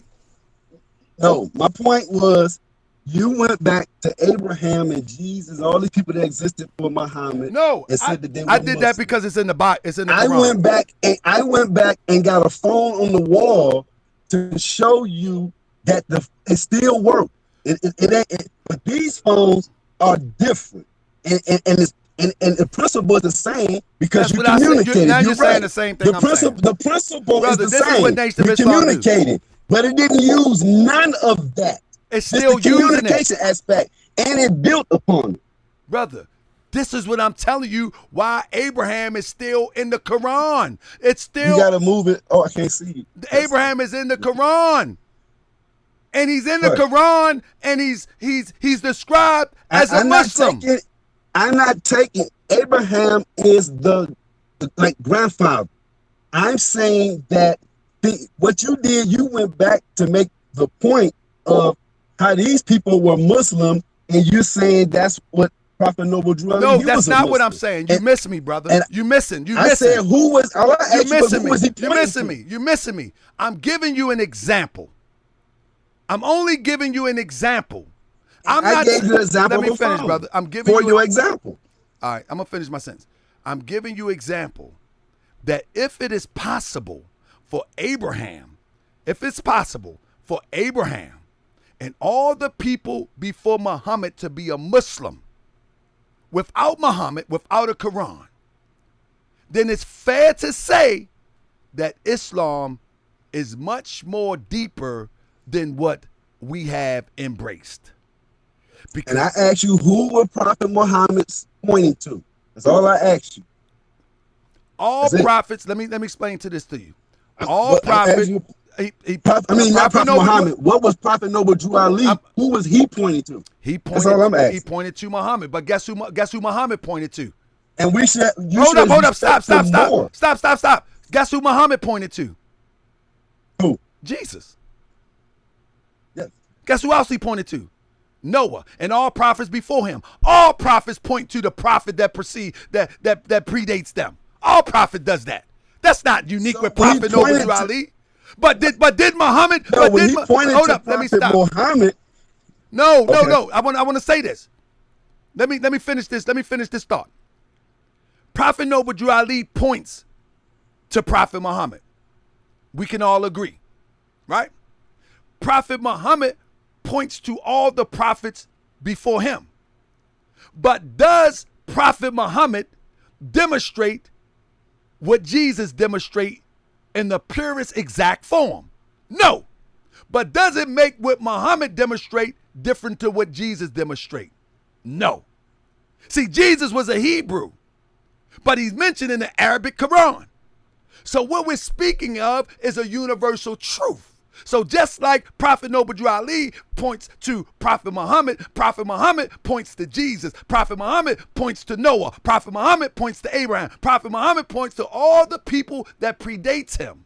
But do Prophet Muhammad do exactly what Jesus did when demonstrating bringing people to God or bringing people to elevating their consciousness? No, he doesn't do it exactly the same way because there's different cultures and different times. Therefore, Prophet Noble Drew Ali, no, it doesn't look exactly like the Arabs. It's not supposed to.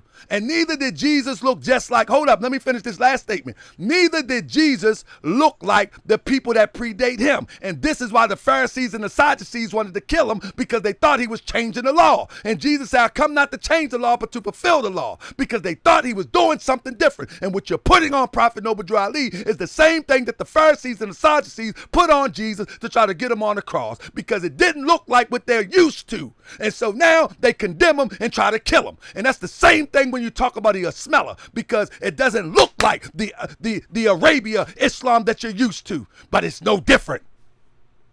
Okay, well, let me close that out. Now you ain't get the last word on that foolishness.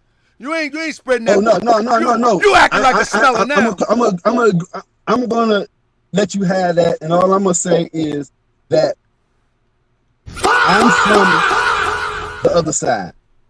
And I don't take. If they meant it the way you meant it, they were wrong. I'm gonna say that. I see it. I feel that they meant it. They were recruiting, brother. They were recruiting, brother. Okay. They were recruiting. Recruiting. So it makes sense to say I have respect for Prophet Noble Drew Ali. I have respect for Marcus Garvey. They're recruiting. You can't say nothing bad about someone that people follow if you're recruiting. How you going to say Prophet Noble Drew Ali a false prophet and come with me? Man, you get more flies with honey. Well, let me say this too. Let's move on to this. Come on, we got 30 minutes, brother. We cook. You got to do a part 2 now, beloved. So for the smeller aspect. Come on, man. Next topic. We ain't got that much time. We period. For the smeller aspect of it, people repeat on that.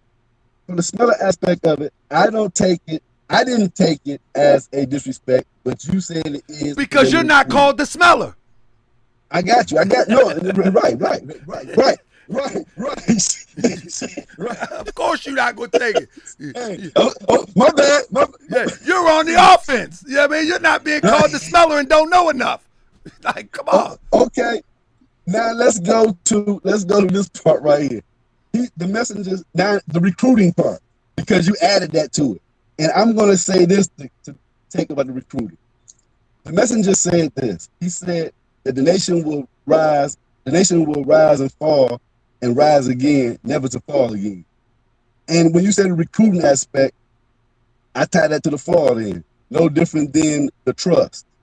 I tie that to the fall because the nation, the trust can't be a nation. It can't be. The who? So that thing, a trust. The Nation of Islam was in the trust under Elijah Muhammad and Right. his wife, right? So if that was a trust of the Nation of Islam back then, the nation rolled. It failed under that trust. It failed. He said it's going to rise again, never to fall again. It rise again with Farrakhan. How do it never fall again? It creates a executive council or a council. Now, that's different than the trust. Now the nation has a council, which a council of 13, I don't care if you're a motorcycle gang. You are a legitimate government with a council of 13. That's the first mechanism. Then you have to add your terms and conditions and things of that nature. So I'm going back to the minister now. He left the executive council. And so the nation is up under a council now, and we got to have our 9 ministries, which these things have to come and play. All right. And go ahead, brother. Let me just interject real quick. Yes, sir. First of all, that sounds good in theory, but let me explain something to you. In order for something to rise and not to fall again, the one element that you're going to have is people. What's happening right now is people are losing confidence in religion as a whole. That's number one. It's not exclusive to the Nation of Islam. It's not exclusive to the church. It's not exclusive to Moorish science. It's people, our people are losing confidence in religion as a whole. That's number one. Number two, and I'm talking about a structural religion. Number two, the Nation of Islam doctrine is so questionable that the people that we have with us today most likely will not see it as a benefit. Let me show you why. When Elijah Muhammad said the white man was the devil, people, hold on one second. When Elijah Muhammad said the white man was the devil, people were getting treated by Europeans in such a way where they could illustrate the devil in their mind by how they were being treated. Today, times have changed. That doctrine would not suffice today. The only doctrine that will suffice today is to bring forth nationhood and independence alongside of other nations. Now, the problem with the Nation of Islam is that the doctrine is founded on questionable doctrine.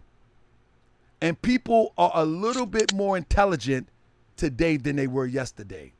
Many people are not going to gravitate to planes coming down and they're going to fight a war for them in 1934 and didn't show up.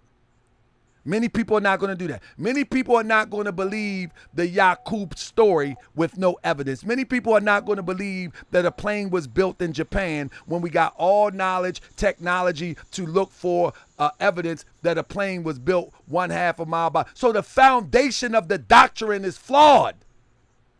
Like it or not, the doctrine is flawed. We have intelligent people with us today. These are not the same people of yesterday, brother. Now, You need people to build the government. No. You said that what I said sounded good, and then you made a demonstration. But what I said when I said about a council, that don't sound good. That is the mechanism you need, as well as people, right? Right? Okay. And when you say people, where the people at right now? I'm just curious. And where were they at? And where were they at when Master Prophet Muhammad, Elijah Muhammad hijacked the Nation of Islam? Listen to what I'm trying to say.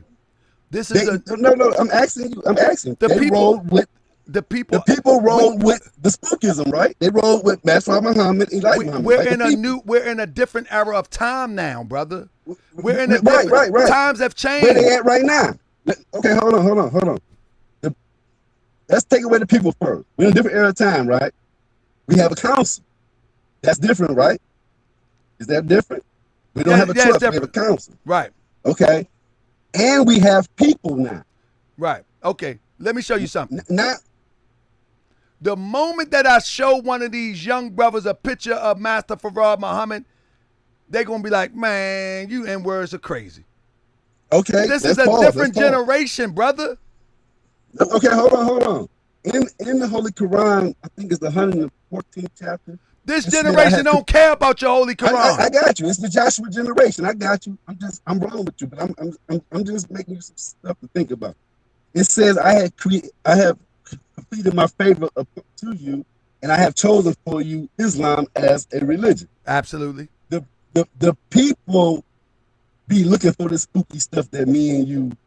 No, not today. They don't. They used to. That's what I'm trying to explain to you. The people. Yeah, they used to. They used to the point 2 million of them came to Washington. But no. Ho. 2 million people came to Washington because they looked for social advancement. The 2 million people don't know nothing about Yaqub. The 2 million people don't know about Farad Muhammad moving a star through the sky. The 2 million people don't know anything about Farad Muhammad's father going to have sex with a European, the same devil he created to create him to come over here and sneak in here for us. The 2 million people don't know nothing about this. The 2 million people don't know nothing about Farad putting people into a glass of water. The 2 million people don't know that. They know about the social work that the minister did in the communities. And this is why, because they thought there was going to be social change.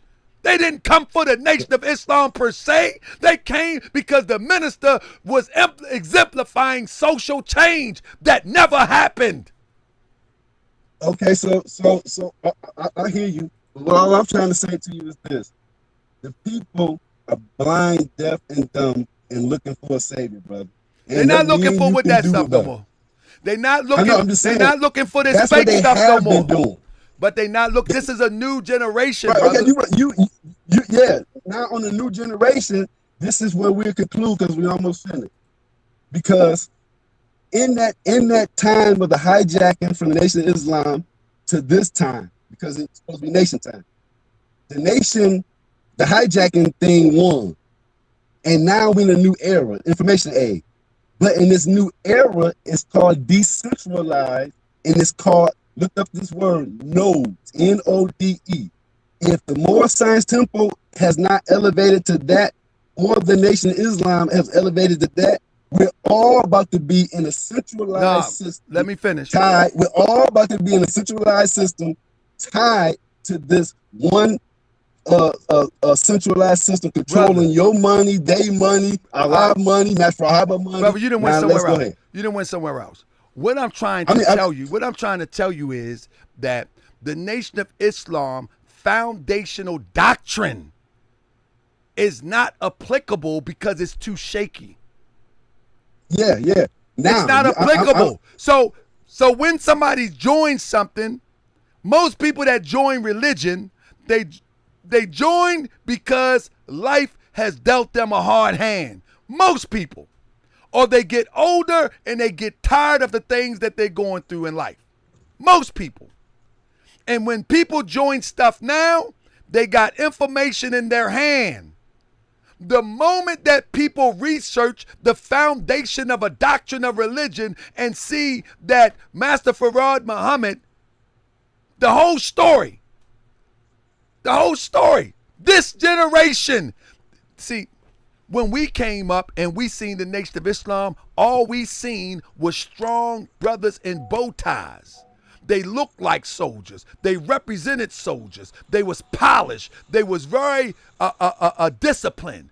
That's what drew people to the Nation of Islam. Nobody knew the deeper essence of the foundated doctrine of the Nation of Islam. But we're in the information age now. Now people can make a choice. Let me look at Christianity. Let me look at the Nation of Islam. Let me look at Moorish science. And when they look at the Nation of Islam, it got more fables than Christianity.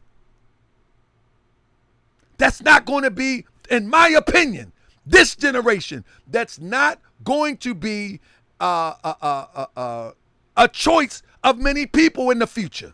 It's just not going to be. Now, let's say if someone said that about Moorish science. Moorish science haven't even scratched the surface of what the Prophet Noble Ali gave us. In other words, we haven't scratched the surface of nationhood. We haven't scratched the surface of going from the outside and seeing the divine God within and then bringing the divine God without. We haven't scratched the surface yet. So when people on the internet talk about Moorish and civics, ain't nobody tripping about no civics. We're talking about nationhood. We're talking about real nationhood with all the bells and whistles like China, Japan, United States, and everything. We're talking about building a real nation. We haven't even scratched the surface. And ain't nobody on this planet Earth can say that they're not interested in being a nation next to a nation and competing for the resources like every other nation of people do, independently, exclusively. Nobody can say. We haven't scratched the surface yet. So the Moorish Science Temple of America can attract people because people are tired of being subjugated. People are tired, and we don't have a spooky doctrine. Prophet Noble Ali never said talk to an angel. Muhammad did. Muhammad heard voices. Prophet Noble Ali never said talk to a bush. Moses did. Prophet Noble Ali never said he walked on water. Prophet Noble Ali gave simple instructions that any human being can follow. And these human beings can look back and say that makes sense. So we got a chance, brother. But that stuff putting people in glass waters and moving stars across the sky, man, this generation gonna look at you like you crazy. You ain't even gonna be able to get to no council. Okay, well, all that what you just said, the time is up. It's obsolete. As far as what you just said should have took place from 1930 to 2026. It's not nothing that the Moors or the nation can do concerning what's taking place now. Brother, so you about to go into another. You trying to sell another message now. No, you ready to sell another message. The people were with the nation during the time. What you're speaking is like you're going up against Jordan. You're not going to get a ring. Farrakhan was here. The Moors didn't get a ring. The time is over with. Brother, no, that's not what we're talking about. And you're right in your doctrine. But the falsehood doctrine won. And the new era and time that we in now, it ain't gonna make no difference because we're dealing with decentralization. Oh no, we ain't getting to that conversation. You're trying to shift the conversation. That's the reality of it. If you go back to the time, you're trying to no, brother. No, brother. You're trying to shift the conversation. We're not talking about decentralization. That's not the conversation. We're not talking about that. So when you go from 1930 to 2026, there's no movement in the Moors. No, brother. I'm right around the block from your spot. I'm right around the block from your spot. I'm right around the block from your spot. There's never no movement up there, brother. Let me tell you. Matter of fact, not too long ago was no pictures or nothing up in there. Let me finish. Didn't I just tell you that we haven't even scratched the surface yet, brother? Can you hear? You don't have time. You don't have no time. It's over with. All right, brother. I'm gonna ask some of the comment questions. Okay, brother. That since it's over, I'm gonna conclude on that, and I'm gonna ask some questions in the crowd, because what you was trying to do, you're trying to go into another conversation and talk about centralization and all that. That ain't what we came here for. That ain't what we doing. Nah, that ain't what we came here for. That's a different conversation, brother. To 2026, the Moors got hijacked based on what you're saying for the Nation of Islam.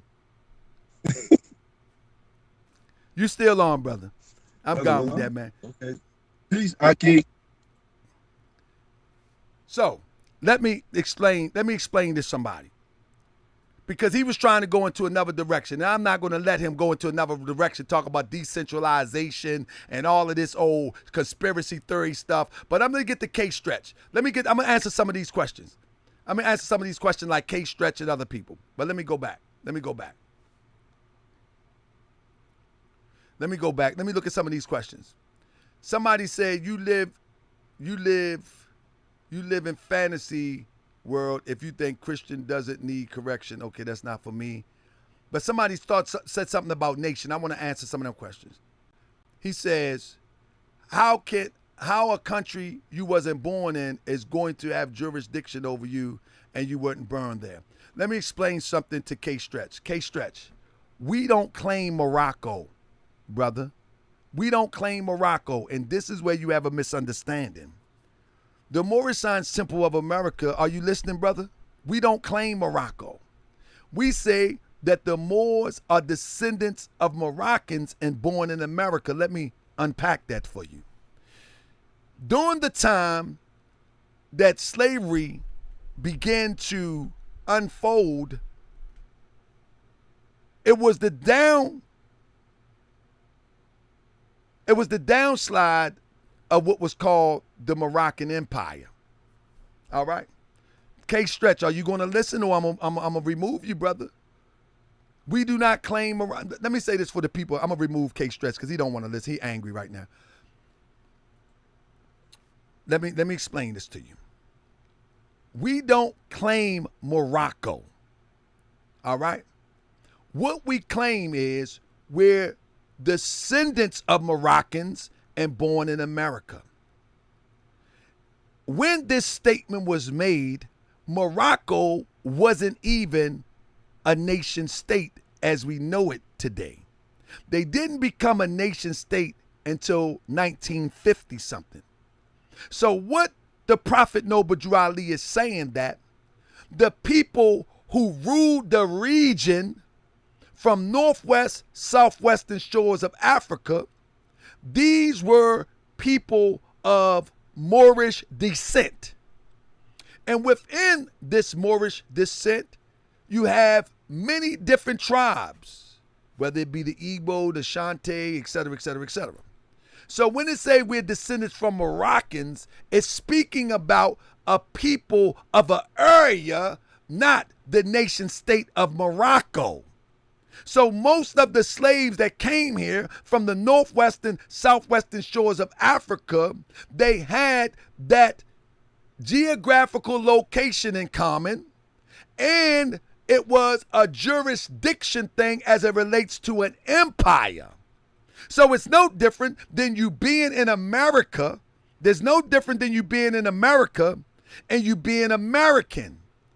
Being an American doesn't make you like people call black, like people call white. Being American doesn't make you Chinese. Being American is a status. It's a legal status of a nation.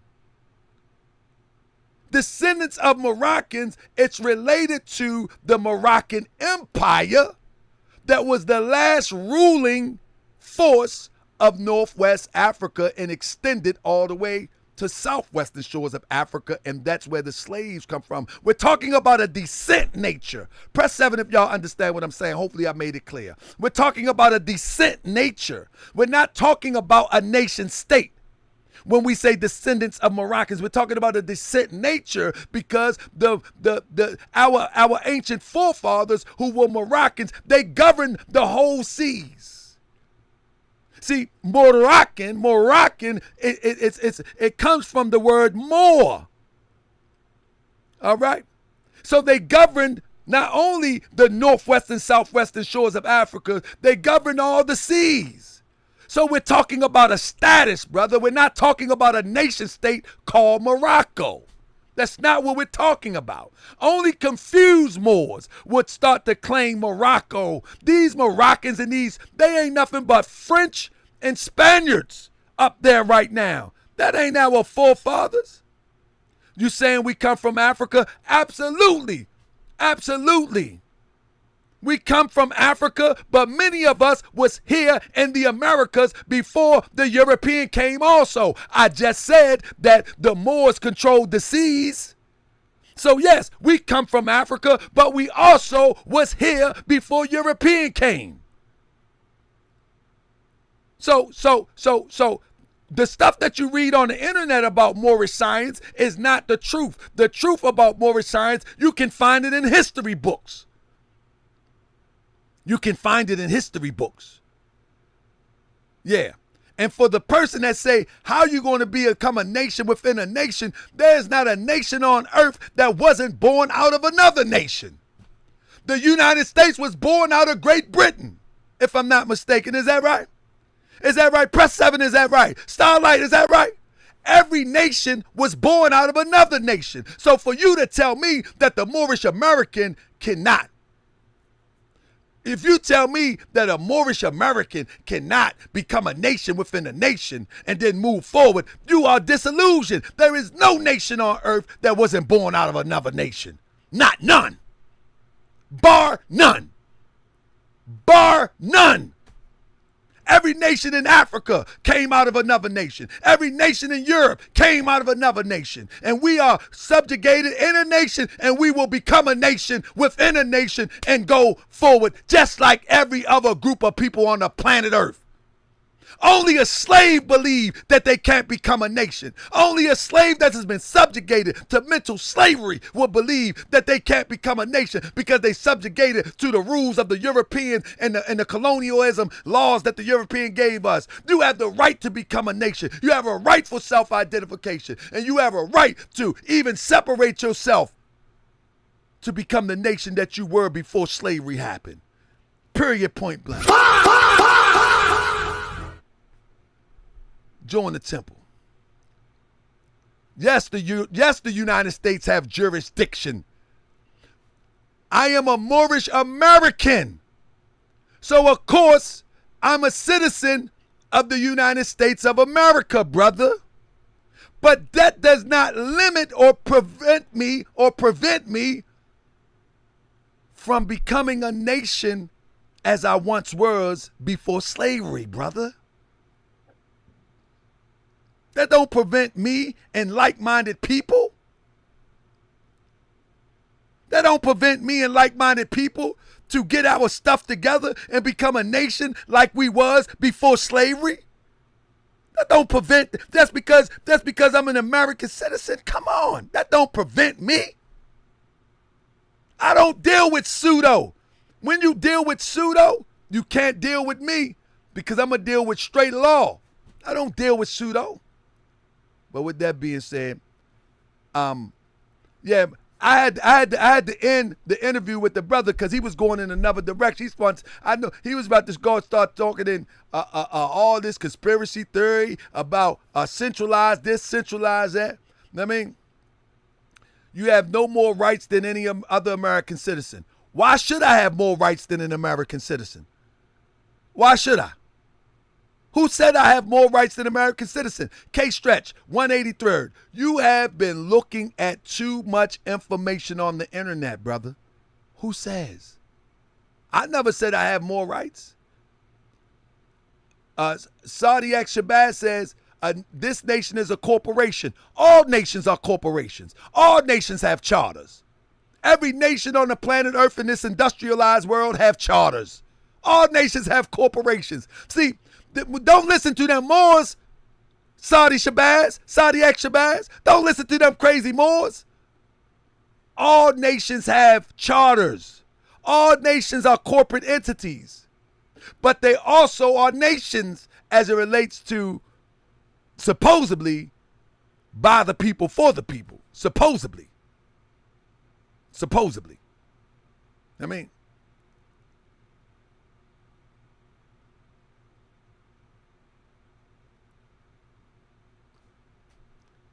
all nations have charters. All industrialized modern nations have charters. So guess what? They are corporate entities. Period, point blank. People be trying to make like because the United States. No, I'm saying the NOI is a corporation business entity. Not only is NOI as a corporation, it's a 501c3 that give less power to even move as a nation. Yeah, I agree with you. You have God-given rights. No corporation or nations can give you rights. No corporation or nations gives you rights. But what they supposed to do is ensure that your rights are not violated. So Moors claim the United States doesn't have jurisdiction over them. What Moors claim that? There is no Moors that claim that. K-Stretch. If a Moor claim that the United States have no jurisdiction over them, brother, just laugh at them and keep it moving. That doesn't make sense, brother. That doesn't make sense. If they get pulled over, they go into jail just like you. If they sell dope, they go into jail just like you. The United States got all jurisdiction just like any other person born on this soil. It is what it is. You know what I'm saying? So whatever you reading on the internet, whatever you watching on the internet, and them Moors talking about that crazy stuff, no jurisdiction. Okay.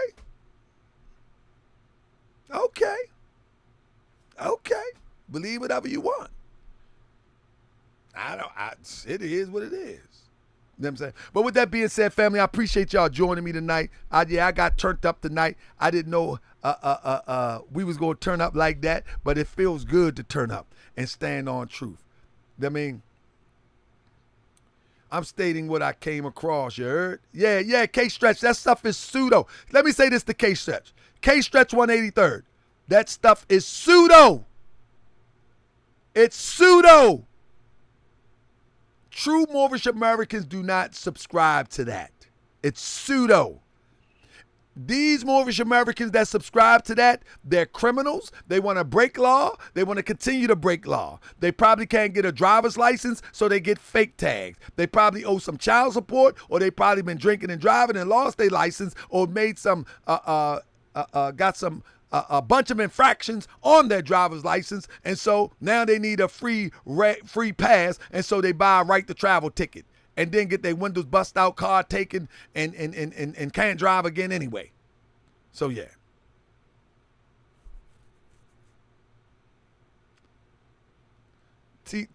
Crowdy said, I'm joining the comedy show and you are comedy. Well, you won't be joining no more because I'm just hit you with this far. Bow! You won't be joining no more. But anyway, peace and love, family. Thanks. Thanks for y'all joining me. I get worked up, but only reason I get worked up is because I'm very passionate, family. I'm very passionate. I love what Moorish science has done for me. It's done for my intellect. It's done for my spirituality. It has done for my family. It has done for how I treat people. I love everything about what it has done for me as a human being. You feel what I'm saying? It just done wonders for me. You know what I'm saying? It done wonders for me, and I don't do no shortcuts. I don't go through the back door and try to act like I have arrived. I just don't. I love true spirituality. I love universal spirituality. The Islam that I study is the Islam that anybody could study, whether they heard of Prophet Muhammad or not. I love you too, big bro. But peace and love, family. This is amazing. Thank you so much, K-Stretch. Thank you so much, Starlight. Thank you, Candy Chambers in the building. Appreciate each and every one of y'all. See y'all on Wednesday.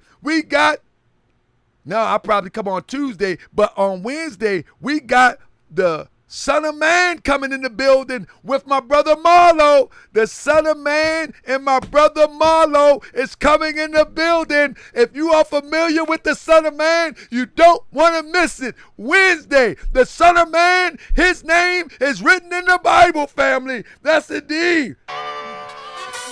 Yeah, the Son of Man and brother Marlo. We gonna get busy Wednesday. I'll probably be back on Tuesday. Yeah. I be that more you gon' remember. Yeah. I be that more you gon' remember. What's up? I be that more you gon' remember. The Huckabee front line till the law call my number. Yeah. I be that more you gon' remember. What up, Marlo? I'ma be that more you gon' remember. What up, Jamila? Crypto? We did it again. If you a friend of the Moors, then you a friend of mine. I was told to watch my enemies. Now hold my line. The All who speak against the prophet, they speak against me. And I speak about the prophet Noble True Ali, who was the first to remind you, Hey! You back to Morocco, Woo! Mississippi, and Quebec. Huh? Told you you wasn't black. Huh? Proved it with straight facts. Huh? Tripping off trucks. You need to be tripping off that. But here we go again, acting like you a slave. The same people taught Europeans how to bathe. And looking at women buying European hair. No love for self, but do the men really care? Have now. Cause they got a love for Europe. Whole generation chasing pills, weed, and syrup. Yeah, they love Lord. What up, McCain? McCain out. What to do?